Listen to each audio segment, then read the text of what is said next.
30 ragazzi formati nei campi scuola che sicuramente potranno diventare dei nuovi volontari nel sistema di protezione civile. L'assessore regionale alla protezione civile Riccardo Riccardi è intervenuto a Mortegliano per la giornata conclusiva del campo scuola Anch'io sono la protezione civile, promosso dal Dipartimento Nazionale e realizzato in collaborazione con la Protezione Civile del Friuli Venezia Giulia e dei suoi volontari.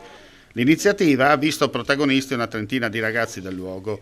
Il campo si è svolto nel comune colpito dalla violenta grandinata del 2023, occasione che allora, secondo l'assessore, dimostrò in modo evidente l'efficacia del sistema.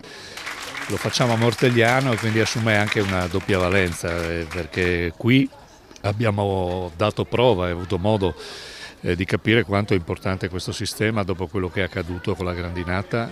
Abbiamo visto un sistema efficiente, straordinariamente solido, che è riuscito a portare fuori dall'emergenza una condizione sicuramente molto inedita come quella che abbiamo vissuto. La formazione dei ragazzi rappresenta un passaggio fondamentale per garantire la continuità del sistema. Il testimone, raccolto nel tempo da generazioni di volontari, va ora passato ai più giovani, un obiettivo che si raggiunge facendo squadra, costruendo gruppo e promuovendo attività formative che insegnino la prevenzione e la gestione delle emergenze.